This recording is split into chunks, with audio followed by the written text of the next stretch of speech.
Welcome back, folks, to another great episode of Dr. J Radio Live. I'm your host, Dr. J, of course, broadcasting from the City of Demons. Notice how I started to say City of Demons instead of City of Angels lately, particularly because of tonight's guest. Now, as you know, we are internationally syndicated. We have a lot of global affiliates, starting with our home base, 107.7 FM UPRN in New Orleans, Louisiana. And also, as I mentioned, all the other affiliates, we have iHeartMedia carrying our show, which is ironic that they're able to actually allow us to talk about these topics on such a mainstream iHeartMedia. You would think that they would want to kick us off. Yeah, sure, I know they do control coast to coast, but that's why George Norrie does not say certain things that we are able to say.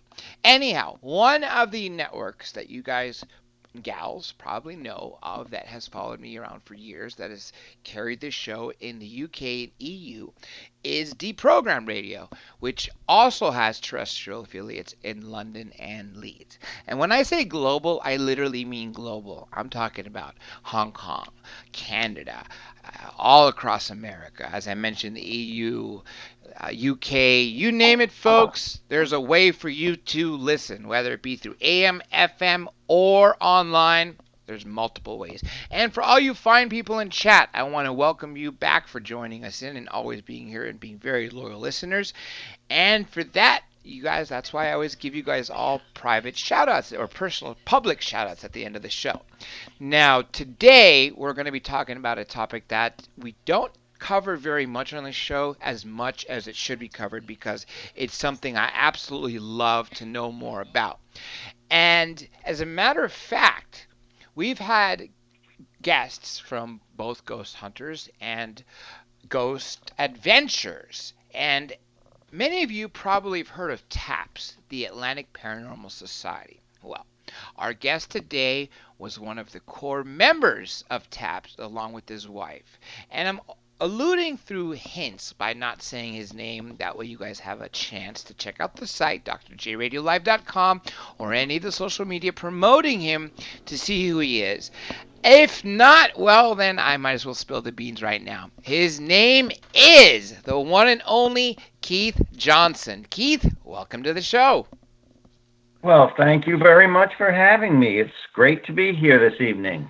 The pleasure is definitely all on me and for sure all the listeners. Now, this was the basic question that I wanted to ask you first. And most people want to know, how do people end up in this sort of career, in this path?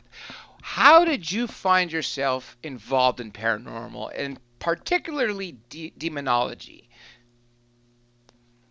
Started when it was not really popular at all or even that well known. Back years ago, before the internet was available to the general public. And my brother Carl and I, of course, were identical twins. And our sister, a younger sister, started noticing that there were things going on in our home that we grew up in that weren't readily explainable.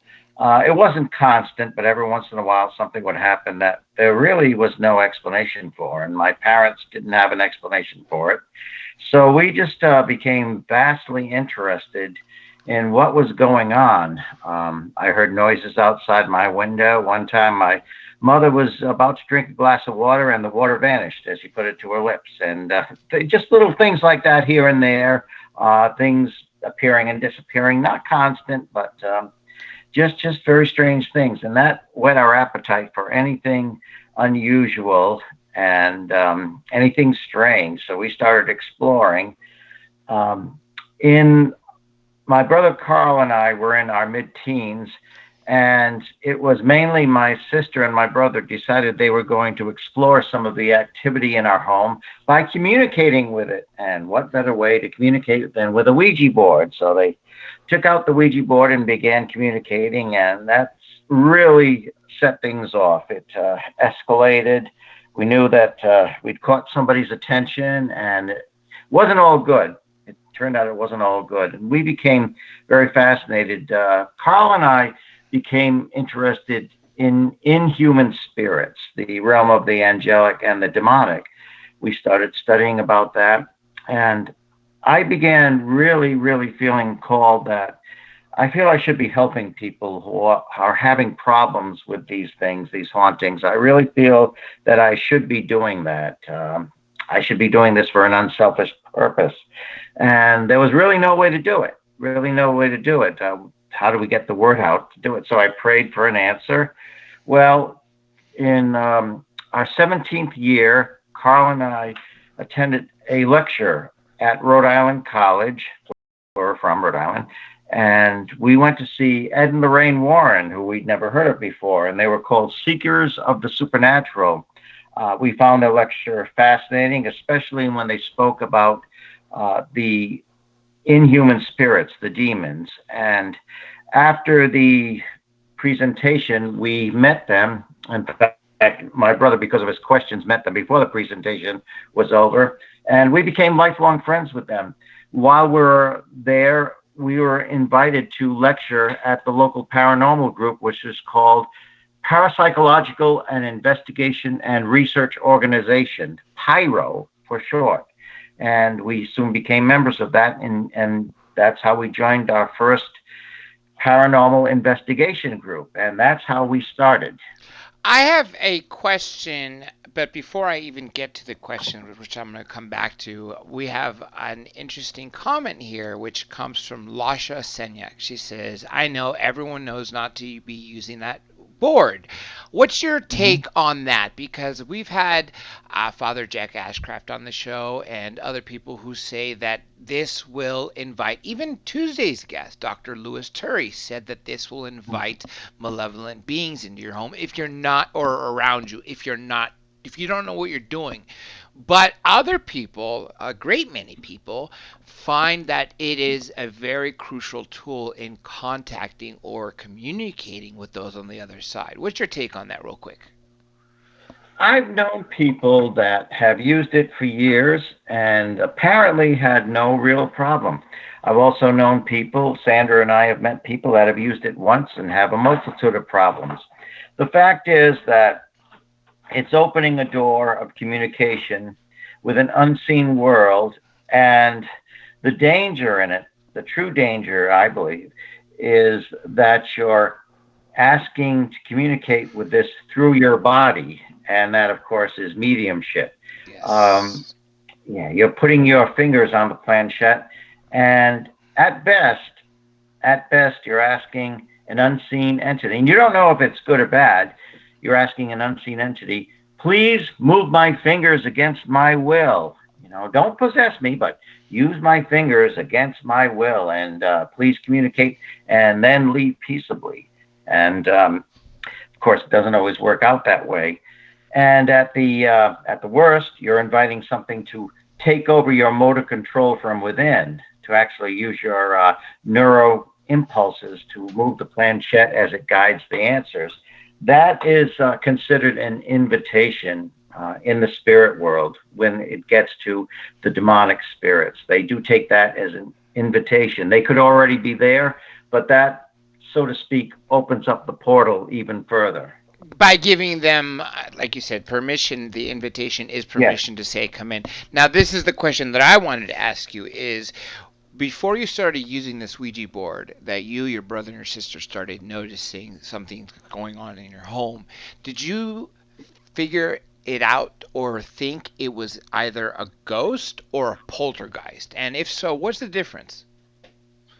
We thought it was a ghost. We believed it was a disembodied human spirit because it said it was.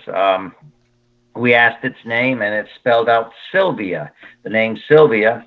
So my brother and sister happened to be using it at the time, and they asked, Sylvia, where are you? And it spelled out cellar. So they went to the cellar stairs, stayed in the dark for about 10 minutes or so, and they said, nothing's here. And they started to go upstairs. Suddenly there were 3 rats on the wall. They said, well, maybe that's nothing. And then there were 3 pounds on the wall.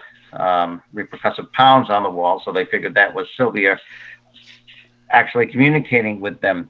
Now, poltergeist is kind of a loose term, and that refers to anything like a playful, noisy, mischievous ghost that will make sounds and move things around.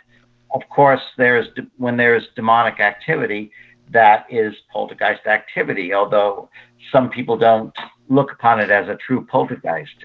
Poltergeist is considered to be a spirit that feeds off energy, and sometimes it's believed that the person themselves is creating this activity, like they've got an excessive amount of psychic energy, such as usually a young adolescent girl, and then we get into the whole Carrie thing, although maybe not to that extent, where she gets mad or she has emotional angst and suddenly she's going through puberty and suddenly things start flying around. So that's a loose definition of a poltergeist. We have 3 questions here in the chat, and I'm going to ask them in reverse order, meaning the last in, first out sort of thing.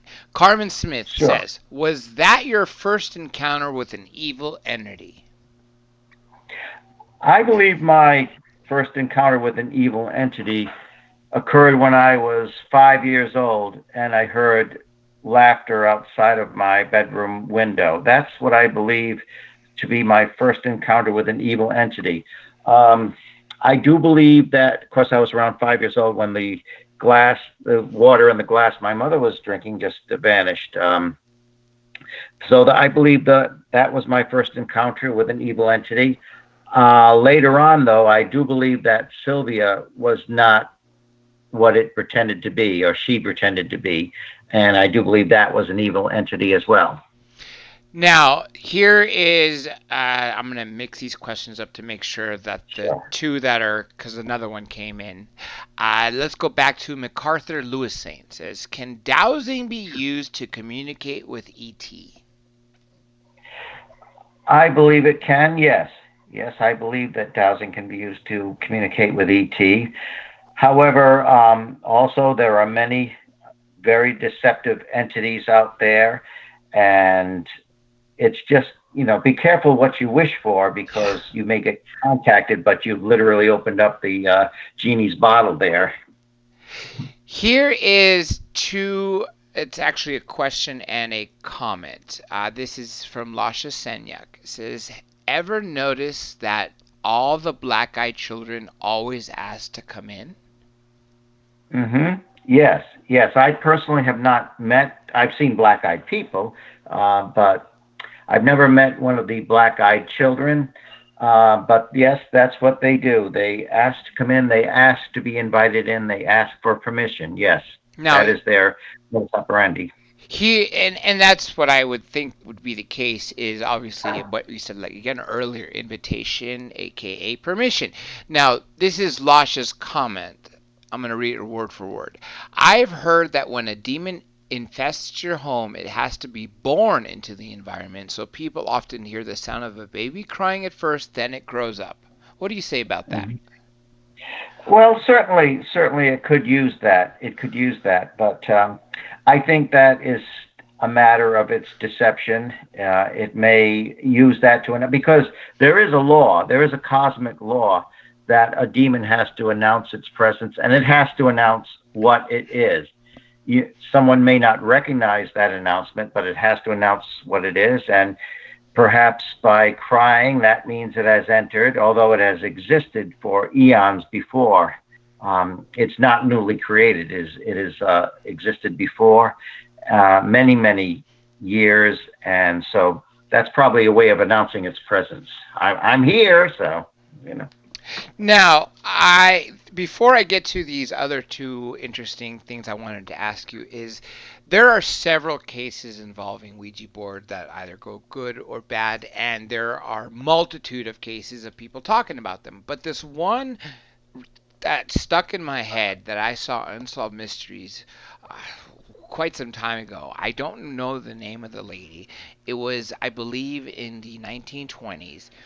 I think her name was Patience something, and she was just an ordinary housewife, middle income, middle aged, not super intelligent, but she had been contacting through the Ouija board what seemed to be an entity that had lived in the 17th century. And through the Ouija board, Patience was able to literally get volumes of literature, from plays to poems to some of the most astounding works of literature that have ever come forward. And she and her husband invited a lot of the people at the time who were either into occultism or into the Ouija board or curious, as well as those who wanted to debunk her. And no one can find a way to debunk her, saying that there is no way that this woman has the intelligence to create these works of literature. I believe there's ended up being 12 books literally written because of this entity that was speaking to her. Do you know of this case at all? Yes, yes, I do. I do. I know the case of which you are speaking, and I do believe her name was Patience. And yes, she became a prolific author with really no writing experience before. She had her spirit guide, and it was through her spirit guide that she was able to produce these novels. And very, very prolific and very, very talented writer as well. And of course, they would. She became very popular. They'd have many, many people coming over to see her in her parlor. And of course, her spirit guide was there to help her write and really was her mentor and really guided her.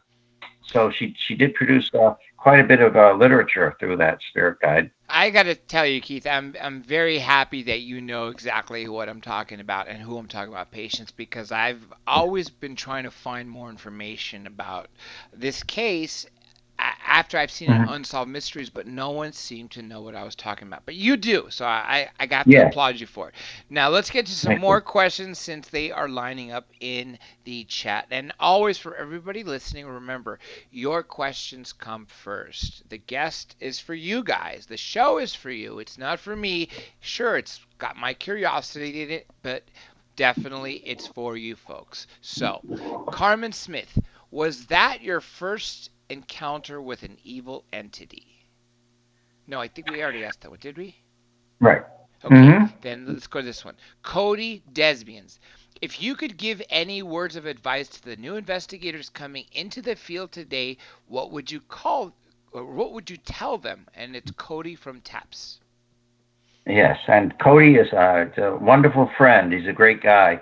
I know Cody very well. He also assists us on our show, Ghost on Air. We have a local public access show that we put on YouTube as well.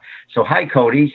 And the advice I would give is be very, very cautious, very, very careful, because there are so many unseen dangers in this that they may not seem dangerous at all at first, but there are a myriad of dangers in this field, in the field of paranormal investigation. I've seen so many people get hurt. I've seen lives begin to get torn apart, and sometimes it gets into a very critical stage by the time somebody asks for intervention. So I would say be very cautious, because there's many, many spirits out there that are very well organized. They may seem random, but they're very well organized, and they are very, very deceptive.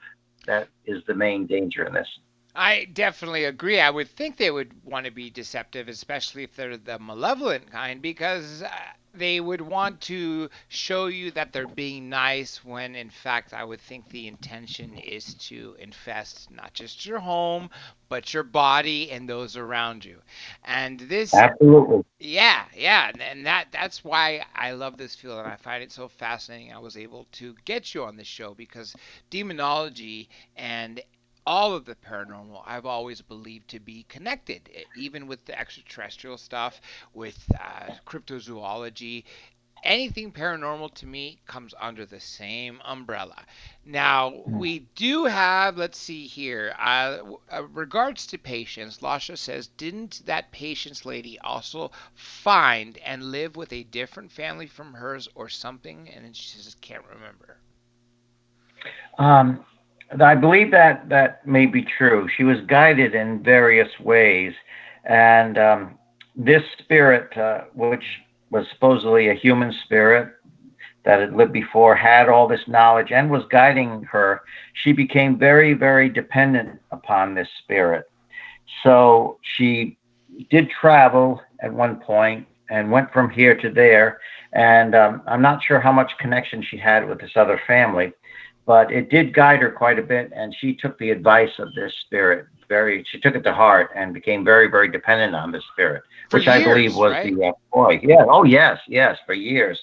for many years. It very much controlled her life. It didn't torture her, but was very controlling, and she really looked upon this spirit as her mentor, and she'd be in obscurity if it wasn't for this spirit.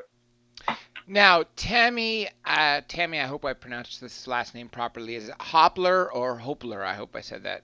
Hopler, yes. Tammy Yeah. Hopler, yes. Okay. Have you ever had anything follow you home from a case? Yes, yes. That is not as really as uncommon as people think. I have had things follow me home. Once you get into this, you are always watched. There's no question about that. You will get signs that you are being watched and you are being followed wherever you are. However, as far as something invading my home, by the grace of God, we have been kept safe from that. I do say prayers, specifics, very, very specific prayers.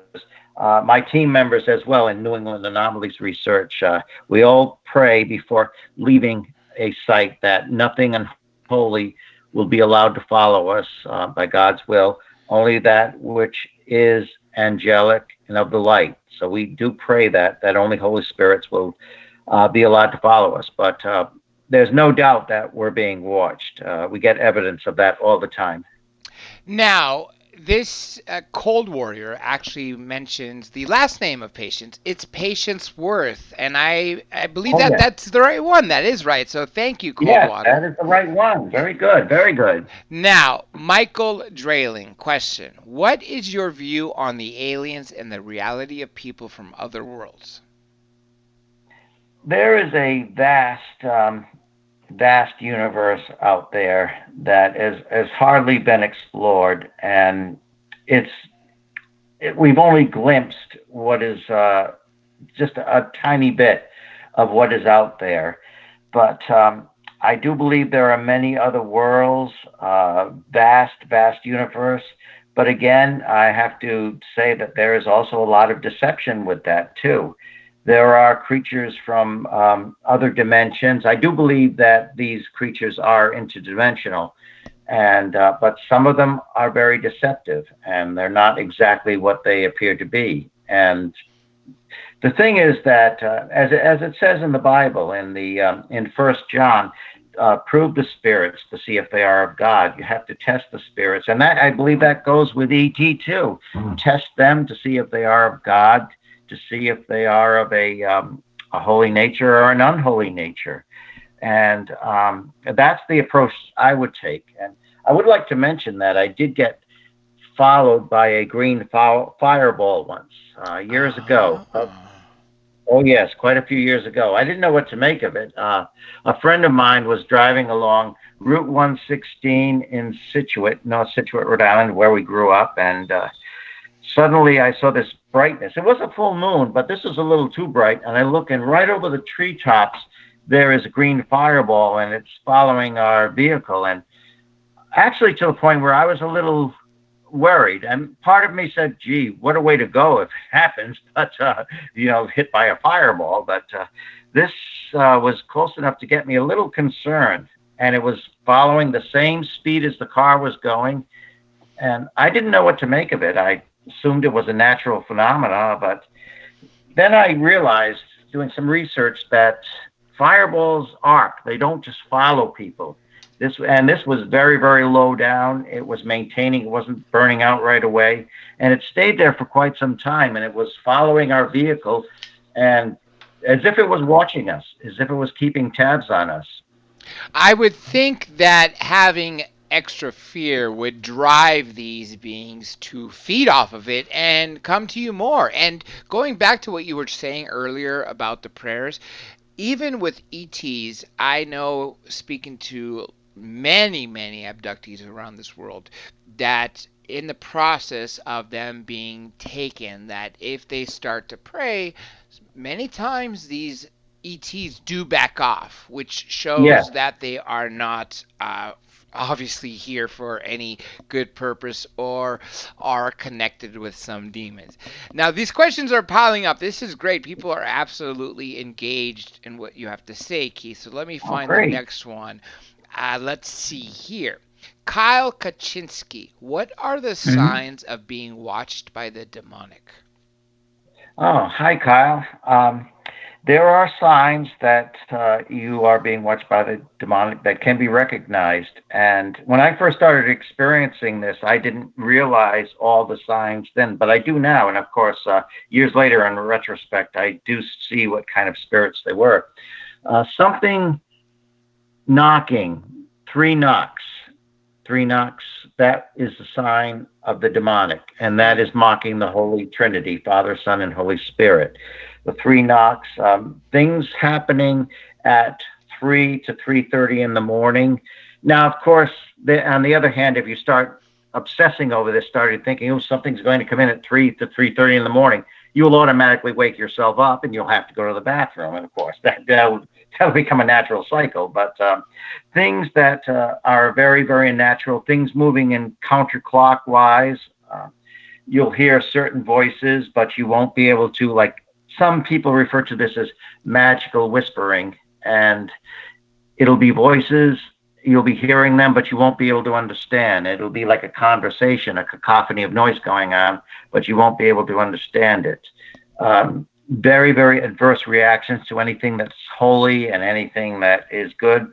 I mean, sometimes they'll start out being very nice. They'll even, I've heard of spirits making your bed for you, but Interesting. once, yes, yeah, and once it starts getting integrated, though, it'll try to get you to invite it with its sugary sweetness, to invite it in further. Um, Sometimes you'll be touched. You'll hear ringing in your ear, and again, of course, there's natural causes for this phenomena too. But when it's something that's really disturbing you, it will usually be in your left ear. You'll be usually be touched on your right side. Things will go counterclockwise. Things will run backwards, and that's just the beginning. That's just when it's not the impression stage. It's just beginning the infestation stage. It's just letting you know, but it has to let you know that it's there. It has to give some sign, whether it's a songbird at weird hours of the night, but it keeps you up. It's something that disturbs you, keeps you awake. Um, so those are the main things, though. Three knockings, things going in counterclockwise, things coming at you from the left. Interesting, interesting. I've actually heard about the three, but I didn't know about the counterclockwise or coming from the left. But it does make sense. Now, I'm going to ask Carmen Smith's and Kyle Kaczynski's question together since they're sort of both interlinked. Carmen Smith says, how do you test them? Where Kyle says, how do you test the spirits? I'm assuming that's what Carmen meant by. Hmm. Well, of course, I approach this from the Christian faith, and you ask the spirit if it's appropriate situation. You ask the spirit, "Are you of God? Do you acknowledge Jesus Christ?"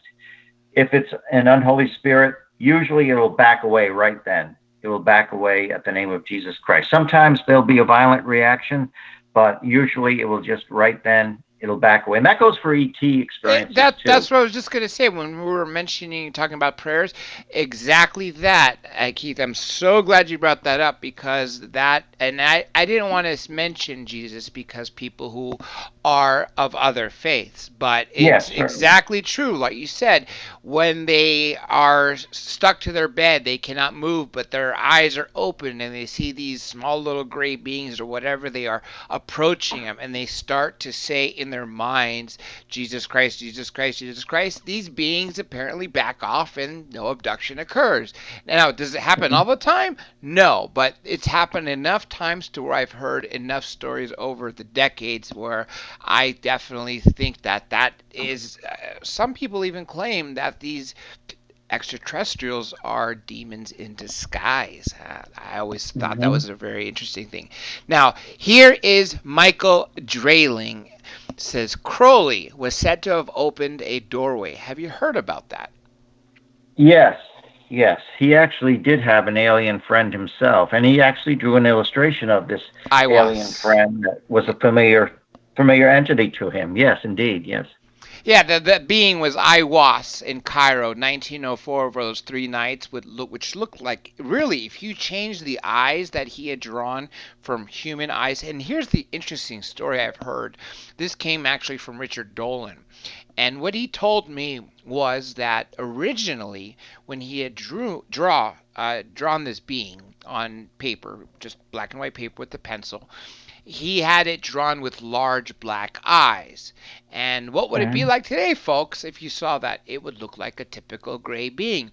But apparently, his friends and family said, if you have this creature with these big eyes, no one's going to believe you. Change the eyes on your drawing to make them human. And therefore, that's Mhm. what this is just the legend. And that's what he did. If in fact he did change the eyes to reflect them to be human on paper when in fact they were large black eyes on what he saw, well then how different would it have been in now in interpreting it to be that he was in fact visited by grays. A very interesting thing. Now let me get to some more because I know they're piling up here. We also have here Lars Saturn. Shout out to Lars too. Says also Jack Parsons opening a ask you about Jack Parsons opening a doorway. Mhm. Jack Parsons opening a doorway. I'm not totally familiar with that, but I do believe that there was a door open or a portal, if you like, that through spirit communication, that a portal was opened, it was enlarged, and spirit was allowed to come in, and was not really contained as it should have been. And I really am not totally familiar with that, but yes, I do believe that that did occur. That spirit was allowed to come in and invited. So it was given some authority, leeway to do what it wanted. Now this comes from Marathon Oa 1. How can you close a doorway after it's been opened? To close a doorway can be done with prayer. It can be done with prayer and supplication through very sincere prayer and the power of the Holy Spirit. And I believe that you can ask to do it. However, that can be very difficult, especially if there are people who are not cooperating. Everyone, say a family, must be in agreement. If they all live in the house, they must agree to these doors being closed, these portals being closed up, because it only takes somebody who starts to do spirit communication again, where the portal is opened right back up. So it's not as easy as it sounds, closing these portals. And I've actually gone through the motions. I've actually gone through hand motions as if I am sealing this portal symbolically. I'm sealing this portal, but I am generally attempting to seal the portal through prayer, and I'm going through the motion because it makes me feel more in touch with what I'm doing, and it provides a visual for people who are around and in agreement that you're actually closing this as if you're sealing it shut with your hands through prayer, through God's power. And I've actually heard cases where people opened a portal slash doorway and yet they don't end that area and their lives, even though they leave that area where they performed this so-called ritual.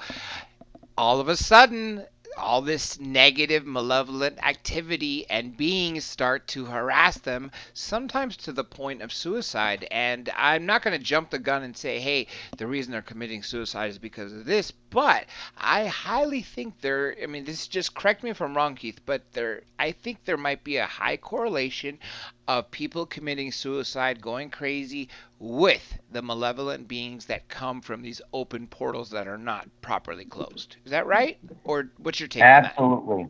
I would say absolutely, absolutely. Now, of course, um, a demon cannot just suddenly come to somebody and say, "You're going to be suicidal. I curse you with feelings of suicide and everything." But these spirits do have specialties. Now, suppose somebody does have, I mean, we all know how rampant depression is in our society today.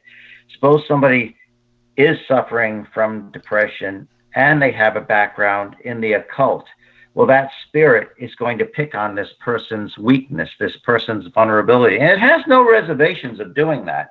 It will take this person's weakness and work on that to make that person's existence really a living hell. If it can, it's allowed. Now, it's usually a long process, a very lengthy process, but if unchecked, it can lead to a very, very serious state in that person. And if the person is going through depression anyway, that really could literally push them over the edge. Now, this also comes from Lasha. Has he, meaning you, ever heard of people experiencing a whirling feeling and a loud crack over the top of their head with the demon or when the demon or entity leaves? That has happened to me twice, meaning it happened to Lasha twice. Mm-hmm.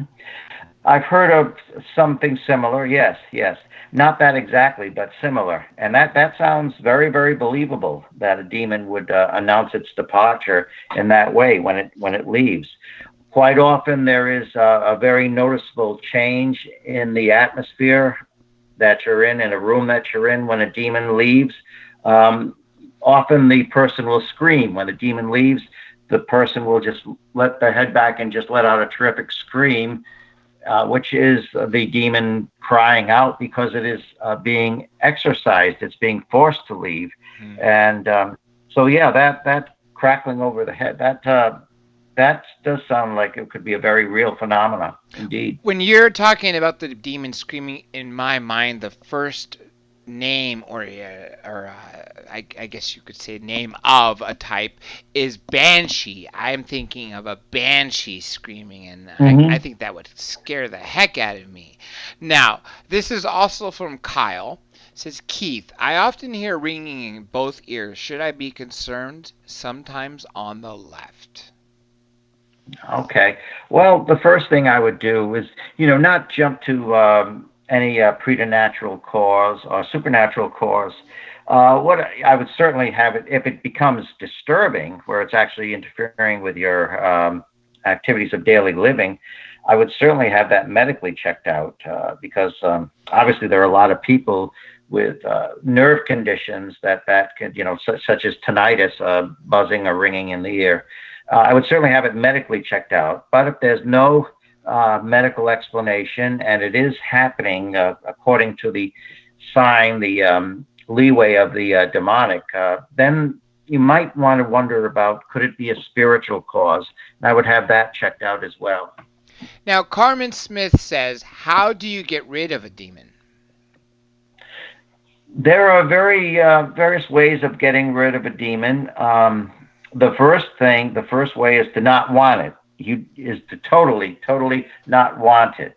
And it's surprising though, but I have known people that have had terrible haunting phenomena. Things are going really upsetting their lives, but they really don't want to let go of it totally because there's the Casper, effect too. Some of these spirits are my friends, and they're I don't want them all to go. I just want the bad ones to go. I like to play with the ones, and some people just like the entertainment of having a spirit around. But you really have to have a strong resolve. You want this to stop. That's how it's going to start. You really want this to start. And actually, a good way is just crying out to the Lord, crying out to Jesus. And I do understand. I do respect that other people have different beliefs than mine, but to cry out the name of Jesus is what I would recommend, and do it in faith. And that is very, very effective with getting spirits to leave. Now, of course, depending on how much of a hold the spirit or spirits have, how long this has been going on, you, of course, may need help. I would recommend help and intervention. Certainly a deliverance prayer or a deliverance minister. I would try to call in a deliverance minister or a deliverance group. And of course, there is a form of expulsion. It is deliverance, and that's where, of course, the deliverance minister comes in or with a team and prays over you, and specifically prays that this will stop and that the spirit will leave. Now, of course, there's exorcism, which is a deliverance, But in exorcism, it's actually confronting the spirit itself, forcing it to leave by the power of God, by the power of Christ. And but yes, I would certainly not suffer alone. That's and I know it's very easy to do. People are hesitant when this starts because they're going to think people are going to think I'm crazy, and some people will. Some people can be very cruel, not just demons. People themselves can be very, very hurtful, very, very cruel. And we've all heard the terrible stories of people going to school that harassed and bullied, and sometimes, unfortunately, into suicide. And so people can be very cruel even without the devil's help. But I would certainly not suffer alone.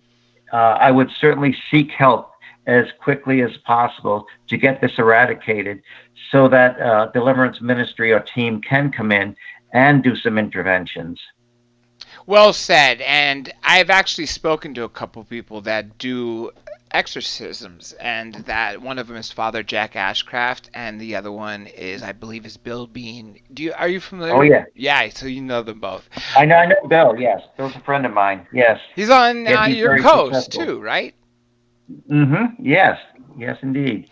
Yeah, Bill's been very, very successful with exorcisms and deliverance. Very, very, of course, that's not something that somebody should just step into. It's very, very dangerous when you get into that realm, because you are actually confronting a spirit that is way superior, yes. Has knowledge of the wisdom of the ages, is totally diabolical, will stop at nothing to keep itself from being expelled or exorcised. So somebody like Bill Bean, who actually was a victim himself for many years. He grew up with terrible, terrible things going on, and by the grace of God, he was able to grow stronger because of that. Once he, of course, he's a man of faith today and a deliverance minister and an exorcist.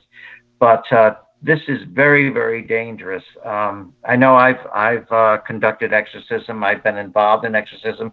It can be very, very dangerous. And the thing is, what the demon will often do, it will try to make it a personal battle, a personal confrontation, so that you will take your eyes off God and say, and just react in anger. And of course, obviously you will get angry, but it should be a righteous, controlled anger, not a personal confrontation where you're going to challenge the demon under your own power, because that's exactly what it wants, to get you into a personal confrontation with it.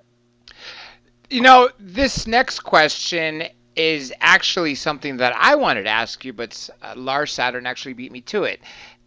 Good or bad entities, what are their purpose for wanting to come to this dimension / reality? And this is from your perspective. Mm-hmm. Good entities, of course, in that I actually speak about the angelic when I say the good entities. They are the positive spirits, and they are here. Well, of course, the word angel means messenger, and the angelic are sent as messengers, and also to protect God's people, to help God's people, and guide God's people. That's why they do come into our dimension when they are sent, when they are called for. And that's by God's authority, exclusive authority. Now, of course, the preternatural, the unholy spirits, they are in, and this is, it's very, very difficult to actually describe this, because we have, in our physical state, it's very difficult to relate. But these spirits are in a state of constant torment. Their existence is not a happy one, and they will do anything to escape it. What's the best thing they could do? Not only come into our dimension, but also inhabit a physical body, because they are incorporeal. They have no physical bodies. So to be able to inhabit a physical body, to actually inhabit a person that has intelligence, an intelligent being, and be able to function through that body, that is glorious to them. To be able to have the senses to eat, taste, to breathe, smell, and actually hear, engage in. Yeah, right. Exactly. Now, I hope you can understand this question. I'm not quite getting it. This is from Dezombified. Can a solar farm affect activity or make you sick? I, I hope you got that. I just read it Okay. word for word. Yeah, if I think I know what the person is asking. Yes, it can cause illness and it can make you sick, and it can do this in a variety of ways. And of course, if somebody has an illness, it can exacerbate that. It can really prolong the illness and make somebody very sick. And of course, there are spirits that actually do cause illness themselves, and that's their specialty. They are spirits, and of course, they won't tell you their names. They hate to tell you their names. Even when they're forced to, they'll go by a symbolic name, like I am a spirit of illness, I am a spirit of sickness. And I hope that answers the person's question. This next question actually is somewhat related. This comes from Pyramid 7. Can certain conditions, let's say atmospheric, sun activity, weather, etc., cause a higher chance of a stroke? Of a stroke, I believe it can. Yes, I believe it can. I believe this. The reason, one of the reasons I believe it can is because I am a migraine sufferer. I've been a migraine sufferer from the age of 10. Now, of course, there are a lot of people who have it. They have the cluster headaches. They have it a lot worse off than I do. Mine are sporadic. I will have usually one to two a month. Sometimes less than that. Sometimes it does increase, but certainly solar conditions will affect that. Lighting conditions will affect that. Humidity will affect that. I've been able to tell other migraine sufferers, I've been able to come and say, how's your migraine today? And they'll say, oh, it's better. Well, how did you know? Because I know the barometric pressure, I know the warning signs. And yeah, so that definitely can affect stroke as well. I wouldn't say it causes some stroke unless somebody is very, they have a proclivity to stroke, unless they're very vulnerable, they have this condition already, but it certainly can make it worse. Now, this comes from Michael Drayling. Can a ghost, which in life lived a very hateful life, have the power of the demonic or activities of such meaning to harm humans? hmm That's a very good question, and that's very controversial question too, because there is a belief that, and I believe Ed Warren shared this belief too, that some people uh, in the afterlife can be so evil and accumulated such power that they've taken on the position of the demonic and gain more and more power. And that was touched upon in the movie The Conjuring, of course, where a human became sold or sold to the devil and accumulated all this power and became like unto the demonic after death. My personal belief is that these creatures, these spirits, were not human. They were never human as we know humanity today. They never walked the earth in human form. And by human form, I mean the creation of man and woman. Uh, I believe they were never really humanity. So I would not class them as deceased human spirits. But I do understand there is that belief. Kyle Kaczynski asks, feeling chills and goosebumps. Is this associated with the demonic? It can be. It can be. But then again, there are a lot of obviously natural causes for that. I would say if you suddenly something feels that, like certain, we've it's been interesting that when a spirit is manifesting, sometimes you can tell. Of course, you have the gift of discernment too, but sometimes spirit comes in when it crosses into this. And I found this out by myself from experience, and years later it was corroborated with others. But when a spirit, and I'm talking about, of course, an unholy spirit, crosses into this dimension, there's a change in the immediate atmosphere, and you can feel that. You'll suddenly feel drained. You'll feel nauseous because this spirit is announcing its presence and using energy, taking energy from people and its surrounding atmosphere. So usually when something's really manifesting. You can tell. You can tell when it's actually entered into this dimension and is sucking that power out of the room and out of the people in that room. Now, Lars Saturn asks, or it's actually a comment with a question. So the bad entities are ultimately of lower dimension vibration and energy? Hmm. They can be, yes, but remember there's different ranks and different orders of these spirits. We're talking about, of course, when I say the demonic spirits, we're basically talking about the foot soldiers. These are the kind of spirits that come in and they'll cause the havoc. They'll be destructive. They'll write the blasphemies and they will try to enter into possessing people. They, I would say you could call them the lower entities. They are the foot soldiers. And that's what they do. They come they cross into our dimension, like a radio wave, actually. It's like turning the dials on a radio wave. They have to find just as a metaphor, the right dial where they can come into our dimension and start to manifest.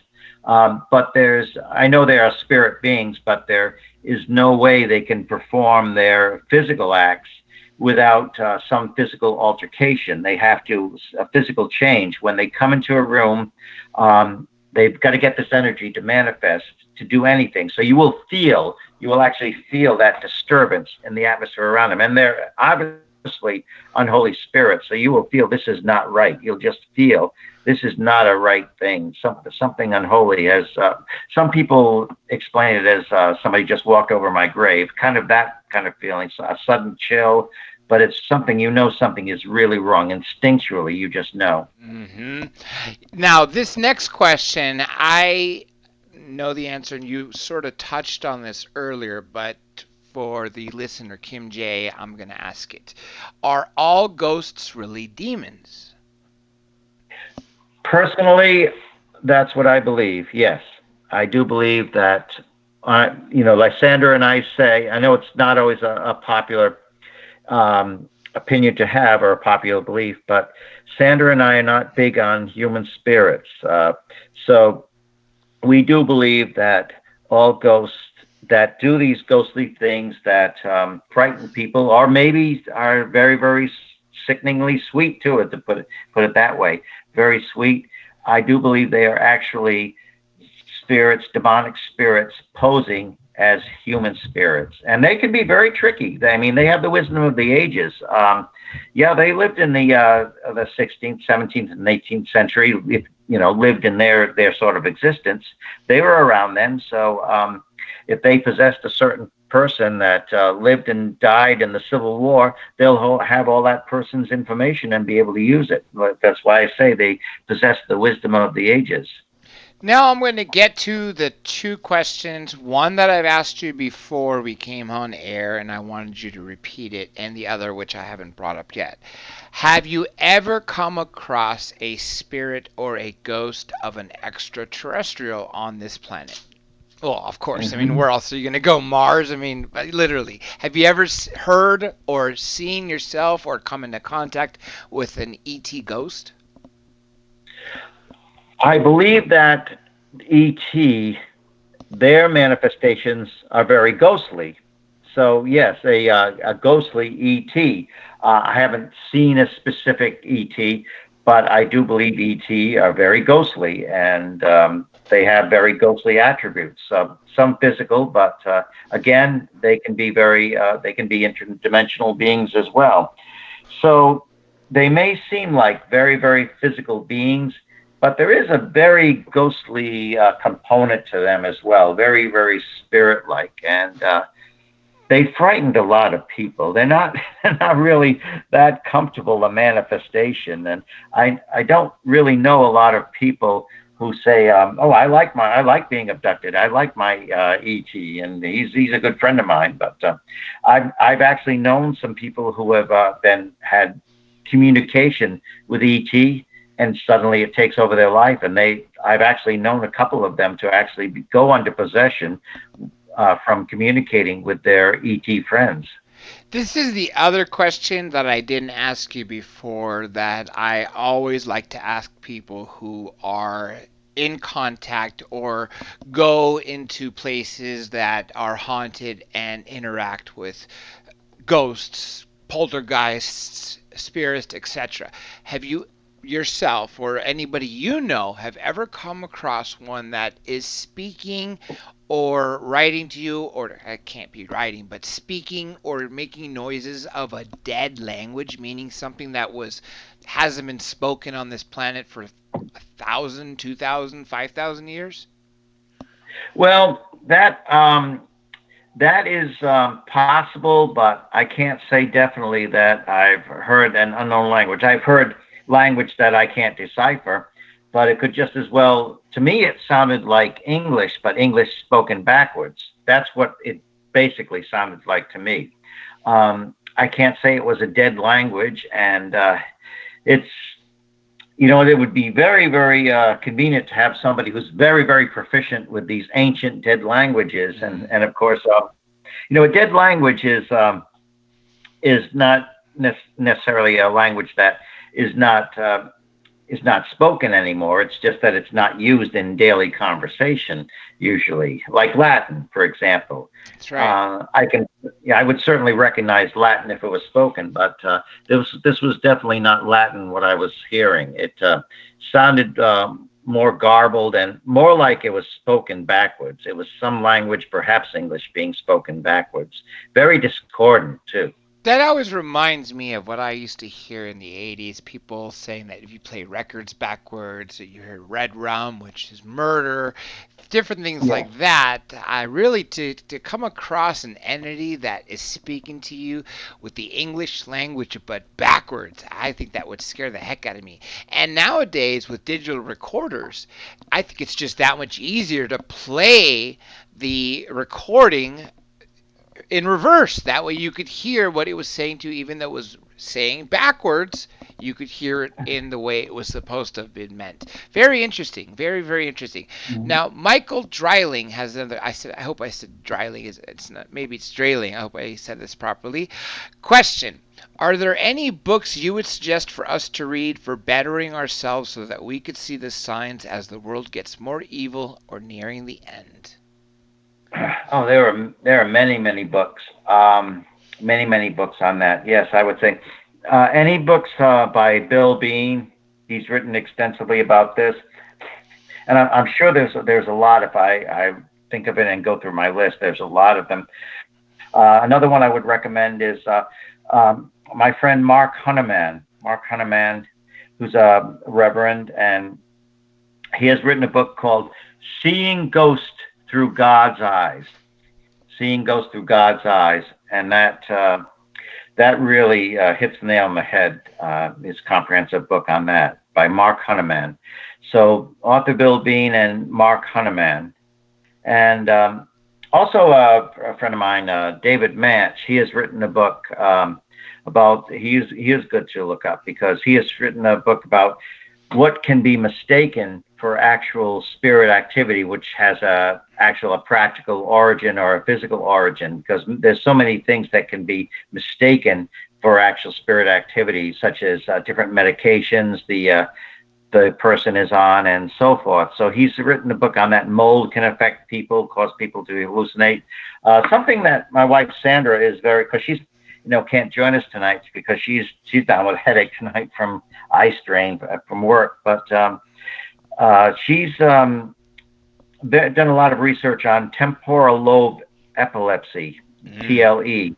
And of course, then we get into the Persinger helmet, Dr. Michael Persinger. And of course, he did the experiments with putting on the God helmet, as some people call it, where it will take away, kind of deprive you of your senses, take, blindfold you, take away your sense of hearing and so forth. So you essentially feel like you're just floating. And the different electronic impulses will cause somebody to hallucinate. Now, of course, on a much lesser scale, we do test for that when we come into a room. And we do use EMF detectors, electromagnetic field detectors, not necessarily that we're going to see a spirit go by with these things, but it helps, especially if somebody's sleeping next to very close to a digital clock. And that's not going to necessarily cause them, unless they're very, very susceptible, to cause them to hallucinate. But it could disrupt their sleep pattern. It could cause certain feelings that I'm not alone in the room, feelings of paranoia. So you might want to check. It's not the healthiest thing anyway to sleep right next to an electrical appliance. Interesting. I've actually never heard that, but it makes perfect sense. And think about this. Look at what we're surrounded with now.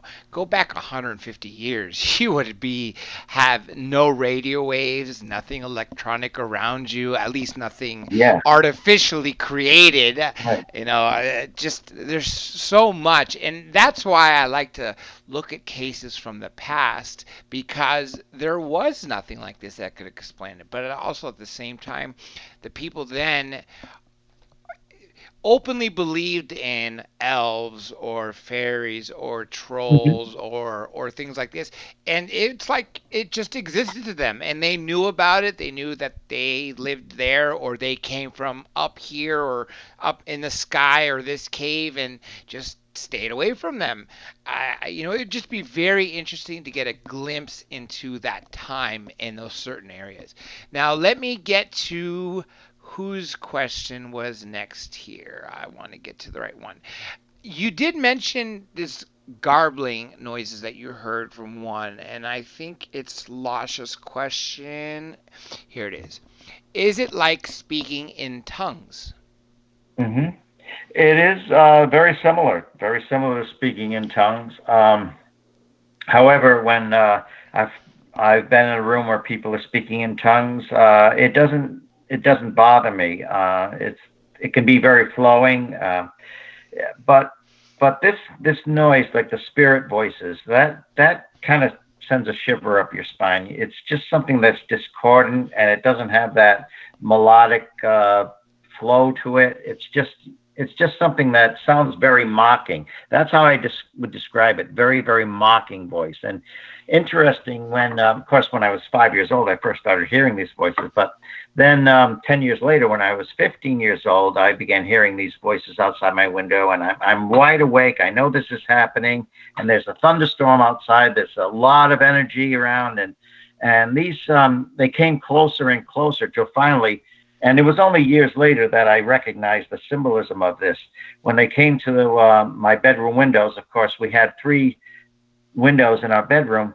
It stopped at each of the three windows, one, two, three, this gibberish, laughing, mocking sound.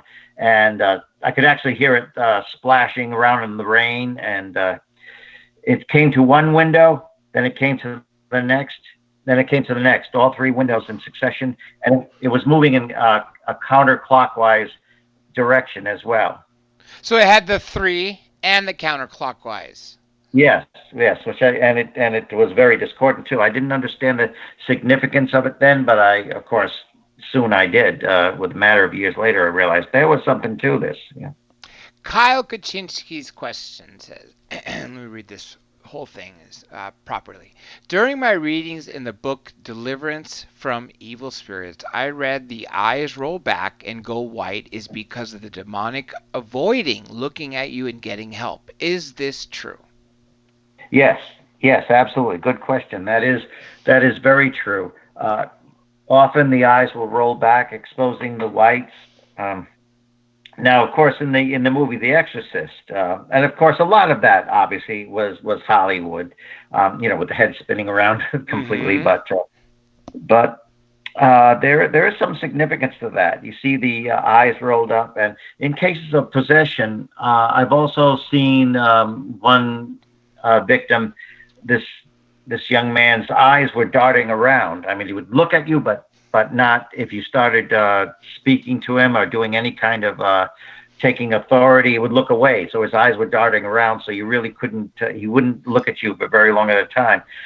Quite often, the person's eyes will become very serpent-like. They'll become very dark. The sclera will darken, and their eyes will squint. So you can't really look right in that person, and they'll avoid looking you in the eye, and the head will be swaying back and forth. It's interesting in cases of possession. I've seen, of course, once the face changes, it will usually stay that way. It'll become like a mask. And I've seen in one case what I call the comedy mask, and one case I call the tragedy mask. And that's what it looks like. The theater mask, the symbols of theater, comedy, and tragedy, they'll take on that look where they'll have this menacing, silly grin, or they'll have a frown. But this expression won't change. They'll sometimes be salivating, but the expression won't change. And the eyes become black, almost like holes. So you really can't really look the person in the eye and get that eye contact and control.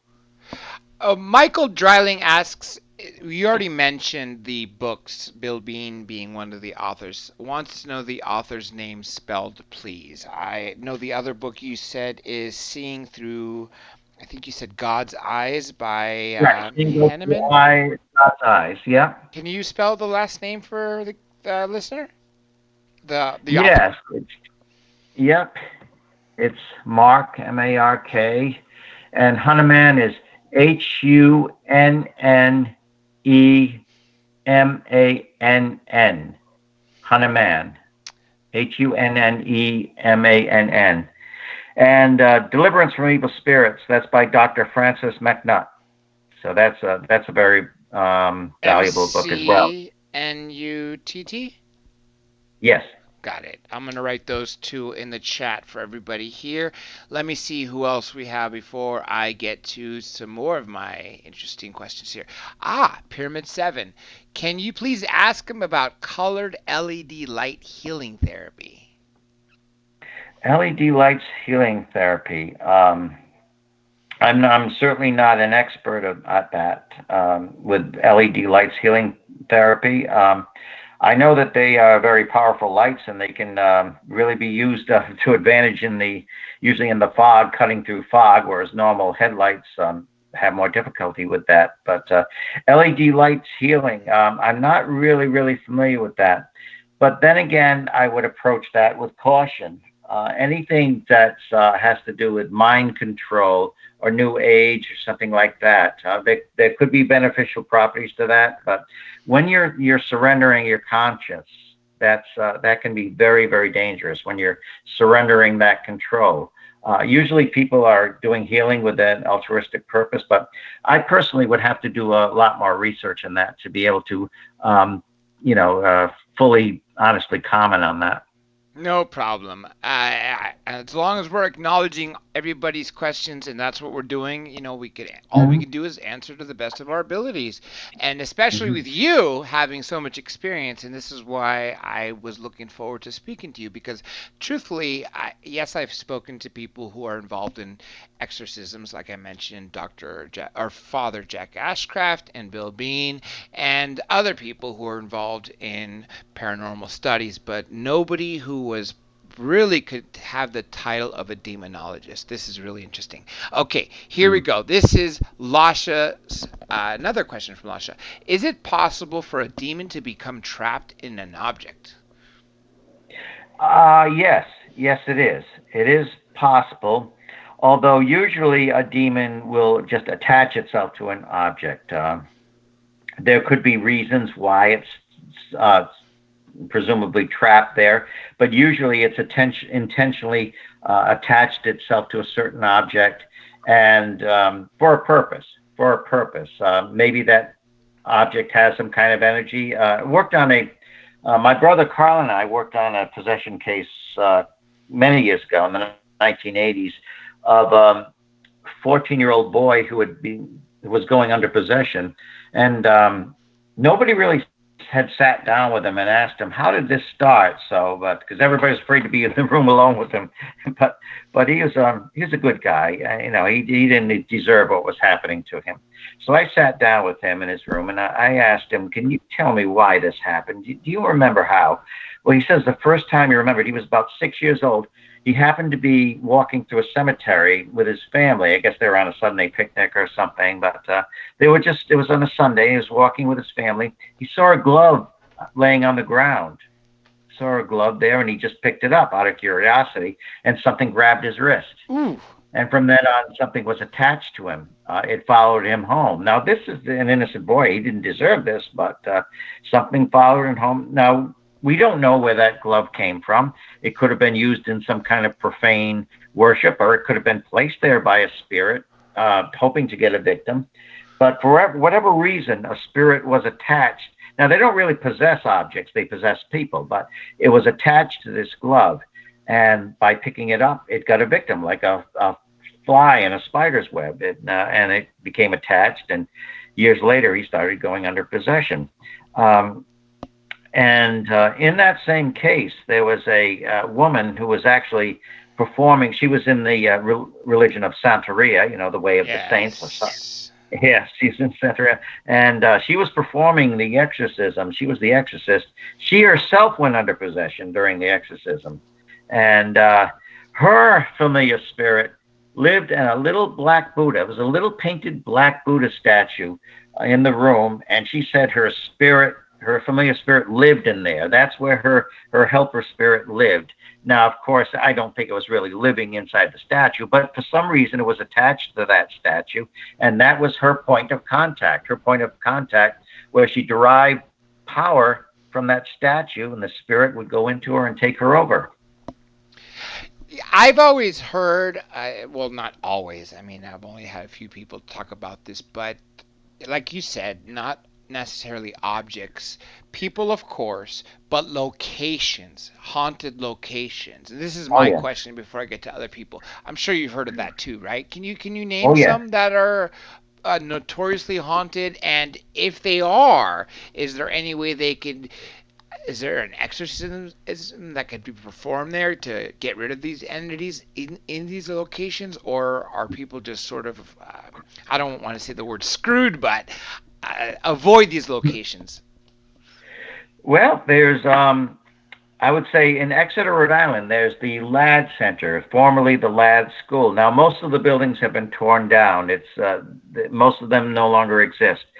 It was an institution that was very, very state-of-the-art, up to date in its day, helped a lot of people. But unfortunately, as years went by, it became outdated. It became overcrowded. There was patient abuse, terrible, terrible tragedies. I mean, people used to go in there, and, I must admit, I went there too. I didn't go in the building, but I went there. There was so much energy there, so much negative energy. You could actually see a bunch of white orbs or globules going up a tree trunk in the wintertime. That's how much energy was there. And there was so much suffering that went on there. And that's why I believe there are demonic attachments there.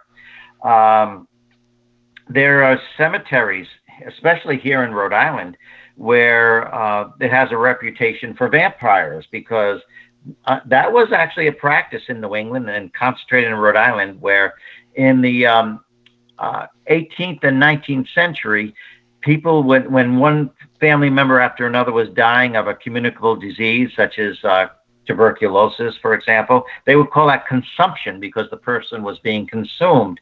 They blame that on vampire spirits. Now, not the Hollywood kind that come out of a coffin and suck blood, but they were draining of people of their life's energy. So they would go around in their backyard. A lot of cemeteries were in the backyards of people then, farm cemeteries. They would dig up their relatives to find an incorruptible. They found somebody who's not properly decomposed. Well, they take out the heart and burn it. They do an exorcism by burning the heart and other vital organs. These cemeteries have such a reputation that people have come in. It's not that the cemeteries themselves were haunted. It's because that's consecrated ground. But people have come in, vandalized, taken headstones, desecrated graves, done satanic ceremonies, tried to call up the dead. That is a perfect invitation, and it becomes not that they're breeding, but you almost would call it a breeding ground for demonic spirits. That's why these particular cemeteries are haunted. There's the Perrin case, the Harrisville case, which of course was depicted in the movie The Conjuring.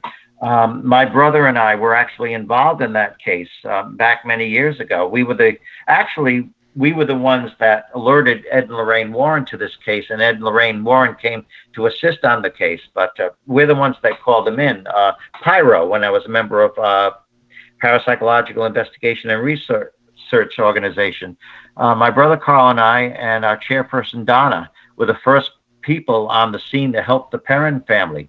That house, as soon as they moved in, just the spirits were alive. They were almost alive in a sense because they started just intermingling with the family, speaking with them, especially the five daughters, the young girls. I'm good friends with Andrea to this day, the eldest daughter, but they manipulated. They chose, and this is what a demonic attack will do. It will hone in on one person and oppress that person. Infestation and then oppression. Carolyn Perrin, the mother, was targeted. It was like a brainwashing technique. It targeted her and oppressed her terribly, trying to break her down, and it almost killed her. So that's another case of this house, for whatever reason, was infested. Not that things were going on constantly before then, but it did have a reputation for things going on. Once the Perrin family moved in, it just, for some reason, the five young girls there, young family, they were the first family not related to the Arnold family, who were the first inhabitants of the house. It just took off when they came in. It went haywire. I've always wondered about The Conjuring, and I'm glad you brought that up. Of course, anytime there is a true story and Hollywood makes a movie out of it, they add the Hollywood effects. How much would you say of the movie The Conjuring was in fact reality, aside from the extra stuff that Hollywood made it just to add the extra fear factor? Well, most of the names were real, based on real people. But there was some truth to it. There was some truth, but a lot of it was Hollywood. To tell this true story would be very, very difficult. I know Andrea Perrin is writing a screenplay to do a trilogy of movies about it, to really tell the story as it happened, because that in the movie, it happens over a course of a month or two. The true story took 10 years to unfold. The Perrin family lived there just about 10 years. So there was a lot of things going on, but it was much, much more convoluted, and in some ways more horrifying than it was actually depicted. I know Bathsheba Sherman got a very bad rap in that, and the truth is that she was a Baptist parishioner of Harrisville Baptist Church. She was not a satanic witch, but that's the rumor mill. And she did not sacrifice her children. She was a devoted Baptist parishioner, but that's the reputation she gets, especially in the movie. But I'll tell you, the first night I was there, and I was a teenager. My brother and I were still teenagers at the time, and my brother and Donna and I were there. The children took me to an upstairs bedroom to show me where they were the most frightened. And you could just feel, again, you could feel something was manifesting as we were talking about it. You could feel the air being drained, and there was a window next to me that could not be closed. They even tried closing it with a hammer, but it was an old house. It was in August. The humidity swelled the window, so it could not possibly be closed. Well, we were sitting in there, and the children were telling me how frightened they were. I started getting angry, because these children were being so frightened. And I asked them, what religion are you? They said, we're Catholic. I said, well, try calling upon the name of Jesus Christ. As soon as I said that, just mayhem, that window slammed shut so hard it practically shook the room. Wow. One of the girls, Nancy Perrin, she was slapped on the left-hand side. She was slapped on the left-hand side, slapped practically off the bed. She went screaming and crying, again, the left side. And they were screaming, crying, and I just, by the grace of God, I was safe. I was kept safe because I said the name of Jesus 3 times, and it left the room. It just left the room. It didn't leave the house, but it left the room. Now, I'm sure it was not impressed with me. At the time, I was a skinny teen, not anymore, of course, but I was a skinny teenager. My hair was really past my shoulders and everything, but it's the name of Jesus spoken in faith that caused that spirit to leave, because the name was so much more powerful than the spirit was that was oppressing her and these children. And I do not believe it was Bathsheba Sherman. From the day I set foot on that property, I knew that was a demonic spirit, and I still believe that to this day. I heard something interesting, that names or even words that have been used historically, the longer the word or name has been used and has been attached to something of great significance, the more powerful it'll be. So, for instance, 2,000 years ago, you have Jesus Christ. For 2,000 Hmm. years, people have been praying to Jesus Christ. That's why I would think even just saying the name has so much power attached to it. What do you think about that? Hmm. Oh, I believe that through enforcing a name, speaking it over and over, that does accumulate energy. And a name is very, very significant. That's why a demonic spirit will do anything to prevent revealing its name, because that gives you power over it. That gives the exorcist power over it. Um, However, of course, with the name of Jesus, I believe that the significance of that is because he is the Savior, he's the Son of God. And what's particularly revolting to the demonic is any mention of the shed blood of Jesus Christ. That will send them into a frenzy. That's like throwing acid on them, mention of the shed blood of Jesus Christ. And it's interesting, of course, his name has been used many, many times, but there have been cases of demonic infestation and oppression and even possession where the culture is not predominantly Christian, yet you use the name of Jesus, it will have the same effect on that possessing or that infesting entity. Of course, Jesus' name, his Hebrew name was Yeshua. And if you say the name Yeshua, it will have that effect too.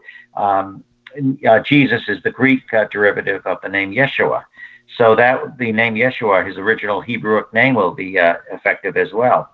And I would like to mention that I'm in fact recently become involved in another case of very probable demonic possession.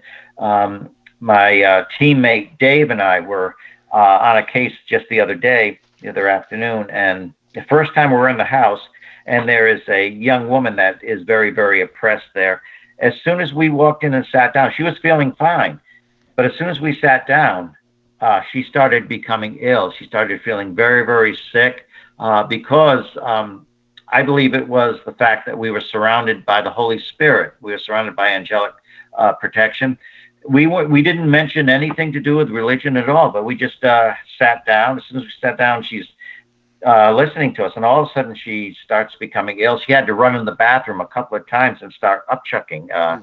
I believe it was the reaction of a spirit inside her that was doing that. It was just the fact that we were there for that purpose. And this goes back to what you were saying earlier about how they can literally affect your health all the way up to even that stroke question and your mind, right? I think some Oh people would yeah. literally be driven insane to that extent. Oh yeah, that's the whole point of it. Carolyn Perrin, thank God she's still with us today, but she was incredibly oppressed, just like a brainwashing technique. And these spirits, and well, this one spirit in particular was doing anything to try to infiltrate her, to try to break her down, terrorize her, really, really even trying to separate her from her husband. At first, it attacked her husband by slashing his back, but it actually started playing upon her husband, playing up to him like romantically almost, and it was incredibly jealous of Carolyn. So it did anything it could to try to get her out of the way, until after about 10 years of living there, she said to her husband, "Roger, I love this house, but if I stay here another winter, I won't survive." And so they had to leave. I wouldn't blame her. I'm surprised they even put up with 10 years. Now, we have about Right. 20 minutes left, and I want to get these final questions in from everybody, make sure everyone's covered here. So, back to Michael Dreiling. Question: have you ever heard that the demonic is family line associated? I mean, someone in your generations from the past had the same demonic attached to him, her. Yes. Yes, I do believe that, and I've actually seen that multiple times. I've seen it in what we were just talking about in Santeria, where a person might have these powers and is passed on for generation. Well, it's actually the next generation is promised. They actually do an official agreement. It is like a legal contract in the spirit world, where the next generation is promised to these spirits that they're going to take over and nurture this person and stick to like an attachment to like flypaper to the next generation. On the other hand, I have some dear friends. They live out in Kentucky. They are very, very dear friends. They're very, very, very wonderful people. The husband is a pastor, but they've been having spirit oppression and illness, inexplicable illnesses, one thing after another, happening to them for quite over 10 years, and it's been quite a while. And I question them because these people were never involved in the occult or anything. They were never even involved in paranormal investigation. So I wondered what the key was until finally they remembered there had been a grandmother who was actually a practicing occultist, and she had promised her grandson and successive generations. I think we've got the keys to why this is happening. It's generational. Yes, there is generational oppression, and that's why we pray for God to send us a way out of this, because these people did nothing to deserve this. But I mean, the devil doesn't play fair. He picks on weaknesses, picks on the innocent, wherever he can get a foothold. And I would think nowadays it's probably at a higher increase with people acting more evil than in the past because of technology. And I don't want to blame all technology as being evil, but it's caused a huge separation because the science itself divides people. So people who were once very religious, and I'm not saying I'm very religious or anything like that, but and I'm not bashing anybody who's atheist or of no faith, but 200 years ago, if you were not, say, going to church or temple or wherever you were in this world, then you were definitely a heretic and probably could be burned at the stake. And I would definitely see why now it's so much easier for these entities and possessions and oppression and obsessions to be happening, and people would just chalk it up to bad luck or something else like that because they want something rational to believe in. What's your take on that? Sure. Well, I think it's a very materialistic world, and absolutely, people look for rational explanations, which, of course, you should look for rational explanations, but it shouldn't just stop there, going around in circles. And I think a lot of it has to do with mass media. I mean, there's so much, we're online. Most people are online every day, communicating with the world, and there's so much we're bombarded with this, shows on the occult and everything like that. And so I've known people, how did you train to be in the paranormal? And well, they watched different shows on TV, and that's how they trained. But, they don't realize that a lot of this is entertainment. It's entertainment. That's what it's out there. And they're following the examples of what really bothers me is when somebody goes into a house or a location and starts insulting, throwing out provocation to insult these spirits to react. And it does really upset me. And I try to, keep it in, but eventually it gets too much. I just, I start telling people, look, if you actually saw what you were talking to, if you visually saw what you were talking to, you would never do it again.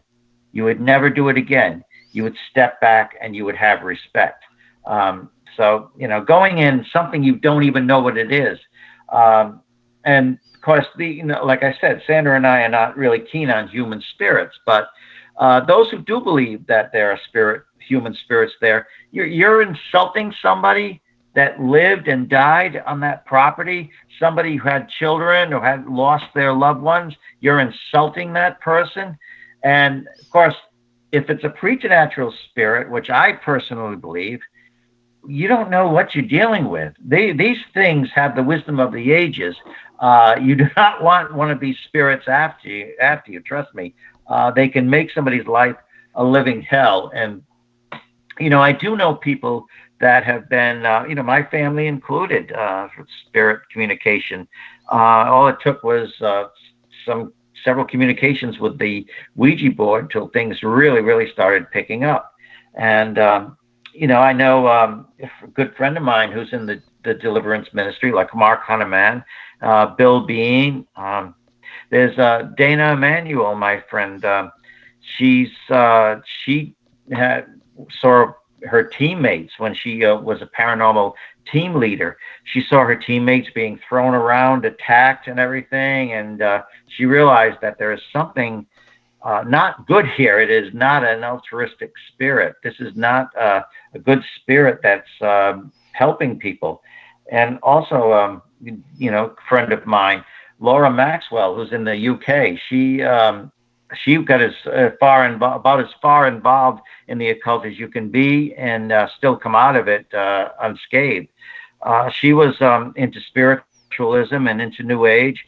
Her mother was a medium, and she was very involved in the spiritualist church. But suddenly these spirits, these guides, these helpful spirits that had been their friends for years, suddenly they turn against them. They started attacking, choking, doing all sorts of terrible things that almost too terrible to mention.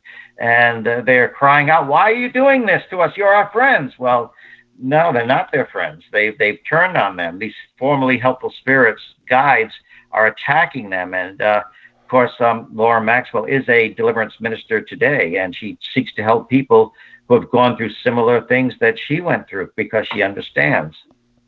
Holidiumlabs.com. Question. Ever heard of Talkwitch of Anza, California, or a loud thumping entity called Pigman? Pigman. Not exactly, but I've known variations on this. I've heard it referred to as the giant. Some people refer to it as the giant.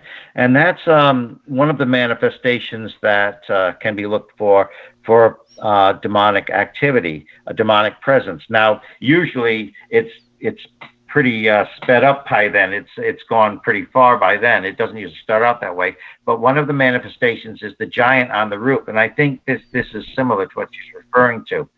You hear, it sounds like a giant walking on the roof. And that did happen to our house in North Situate, where we grew up, when the spirit activity really started picking up and became undeniable. It's called the giant on the house, and it's really thumping like a big heavy person is walking along the roof.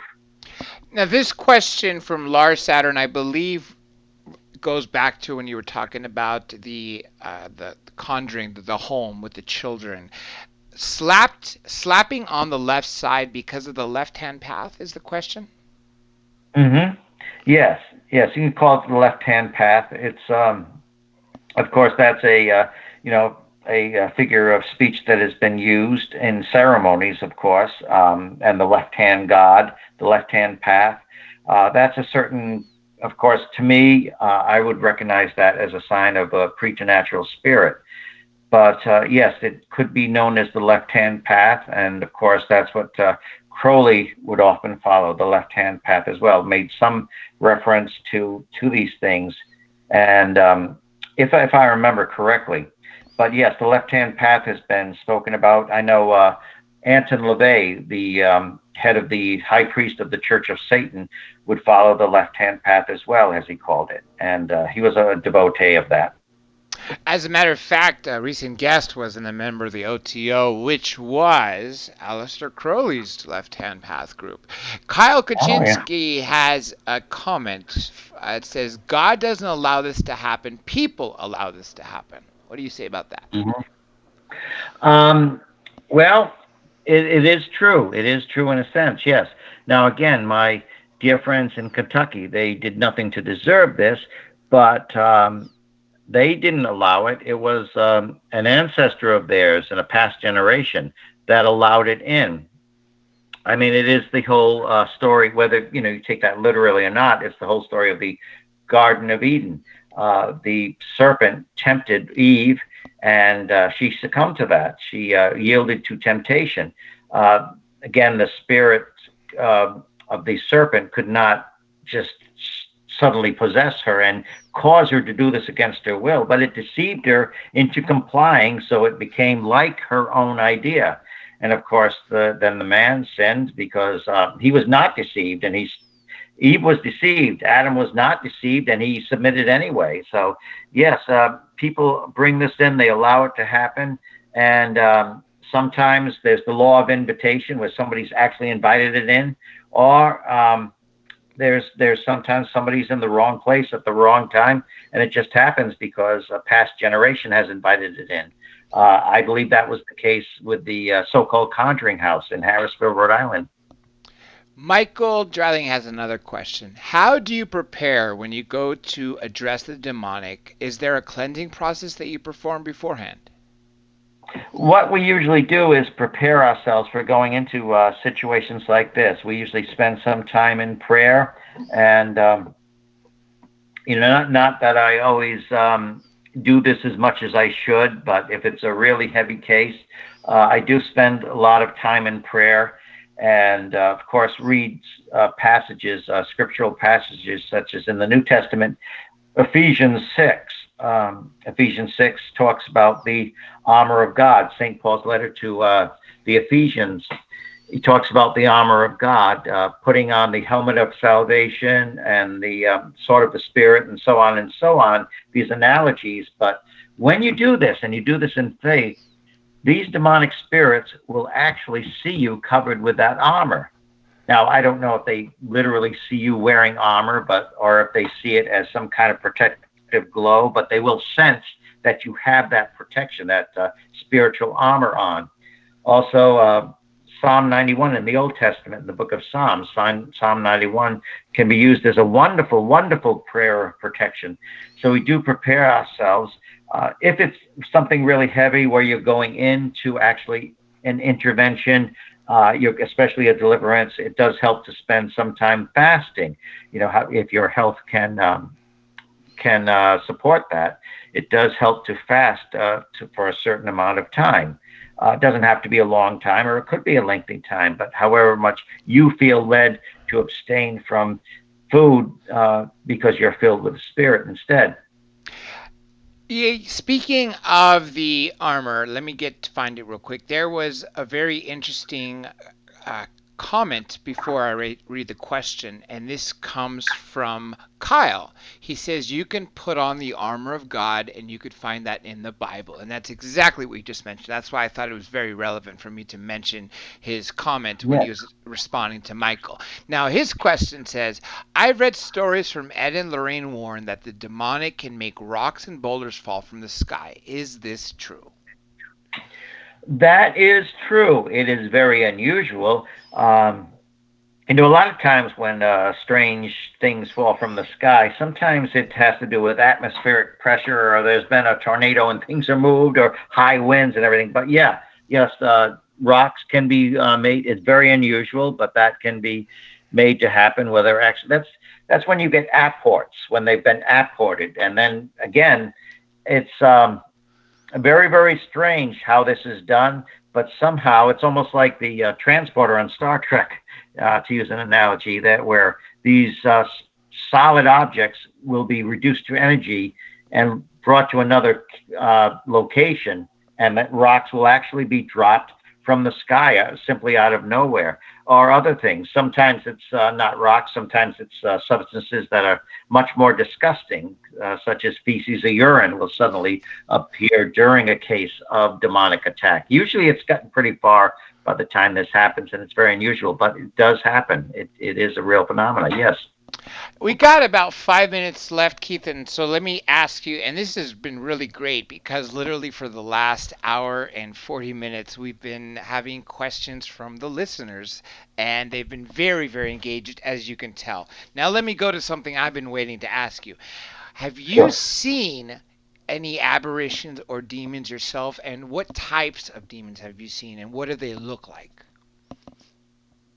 I personally have seen manifestation. I've actually, my brother has, but I've never seen a full body apparition. I've never seen a complete spirit in full body.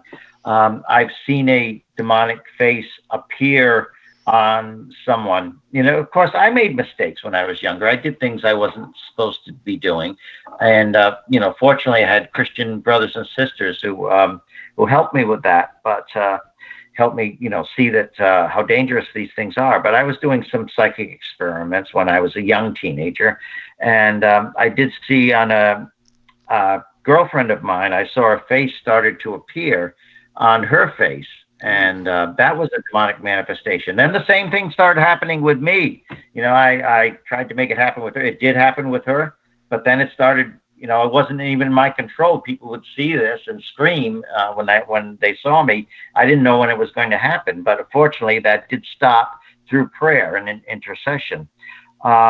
Most people do see, when they see the demonic. My wife Sandra has seen shadow figures. Her first experience with a shadow figure, she was about 19 years old. A family member, she was sleeping. A family member saw a large hooded shadow figure standing over her in a bedroom, so black it actually stood out from the blackness of the bedroom. He was so upset by this, he didn't tell her. He didn't want to frighten her. He didn't tell her till later on.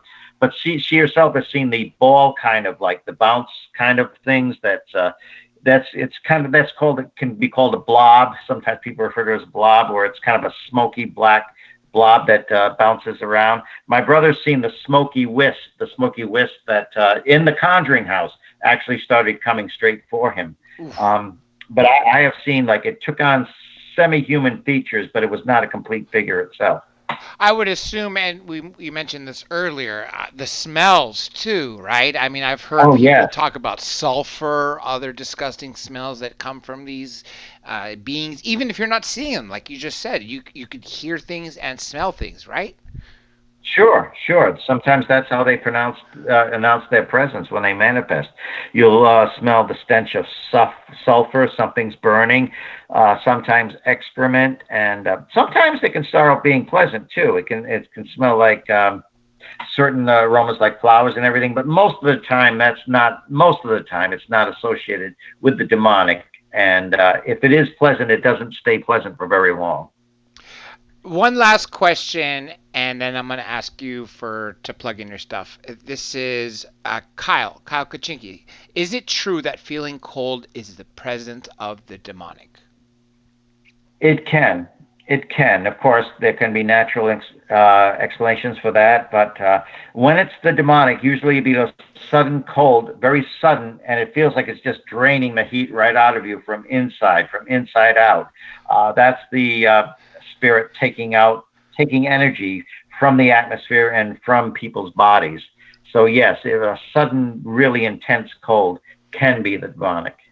Now, before I ask you to plug in all your books, the 3 books you've written, and website, anything else you want to plug in, if you have a final statement for everybody listening and people who are watching on YouTube, what would you have to say? When in doubt, seek information, seek knowledge. Go to somebody, even if somebody wants to get into paranormal investigation, really check out things, talk to people who have had experiences with this, especially in anything to do with demonology. Talk to people who have gone through this, say like Mark Hunneman. He has some valuable news. Bill Bean, he went through literally hell. Yeah. Read his story, ask him. Dana Emanuel, Laura Maxwell, a lot of the people I have mentioned. Ask somebody who's been through it. John Zaffis, for example, my good friend John Zaffis. Ask my brother and I. Ask people that have been through it. Now, real quick, let's talk about where the 3 books that you mentioned, yours, where people can buy them and the names of them and anything like that. Okay, the Paranormal Reality series, because that's exactly what they are. They're based on true stories. Most of things that I've personally experienced, or I've been with people and they've experienced things. Paranormal Realities, Paranormal Realities 2, and Paranormal Realities 3 by Keith Johnson. And you can find them on our website, which is NEAR, paranormal.com. Or you can also go to Amazon.com and you'll find them there. However, if you order them from my site, you get a personalized autographed copy. And I am currently working on a book on demonology. Now, this is not the all know all about demonology. It's based on what I've experienced and how I've dealt with this and what my personal advice is for people. Well said. Now, if I had time, everybody in YouTube, since you guys have been guys and gals have been very engaging, I would love to thank each and every one of you and go down the list, but unfortunately I don't. So collectively, I just want to thank everybody in YouTube Nation for participating in the show and really making time fly by literally being engaging with our guest tonight. Now, I do want to thank Joe Montaldo of UPRN, United Public Radio Network, 107.7 FM, New Orleans, Louisiana, and JC out of Deprogrammed Radio in the United Kingdom. We also have to thank Adariki Studios, who does a lot of help behind the work and is a moderator. We also have Pam Brettenberg, who is also social media manager and is another moderator. And her website is unitedtruthseekers.com. Joshua Cherez, he is my assistant producer and does a lot more than that. So a better term would probably be assistant in general or even VP of operations, whatever you want to call him. Just I want to give him the shout out since he's usually asleep by the time this happens because he's got to go to work this early in the morning. I do want to thank my guest, Keith Johnson. Thank you, Keith, for joining us this evening. And the most important people I have to thank are all the listeners globally, not just UPRN, not just Deprogrammed, not just iHeartMedia or YouTube, everywhere you're listening. It's all because of you. This show is for you, folks. Remember, please don't be passive listeners. Be active like you were with the questions. Take the information and do something with it. You could share it with people. You can open someone's eyes. You can prevent someone from having a bad experience. If you're trying to get to extraterrestrial disclosure, well, then this is the time to do something about it. If you see someone having a trouble with the paranormal or is being attacked by some spirits, well, listen, folks, you just heard 2 hours of Keith telling you what can be done. Pay attention and go to his website. And also, speaking of websites, folks, don't forget you could check out our website, drjradiolive.com. And as a matter of fact, folks, that's the only thing you need to remember when it comes to this show is the name of it, Dr. J Radio Live. That is DRJ Radio Live. Every single social media account you could think of course, those of you in YouTube know it's at DRJ Radio Live. I recommend all of you open a Minds account, MINDS. It's cryptocurrency Facebook. It's free, but it pays you in Ethereum-based tokens. There's also BitTube, which is the cryptocurrency YouTube equivalent. And everything else from Instagram, Twitter, Flickr, Tumblr, Facebook, Google+, Gmail, whatever you could think of, folks, it's all the same word. With that being said, I want to thank everybody one last time, and now I must officially sign off.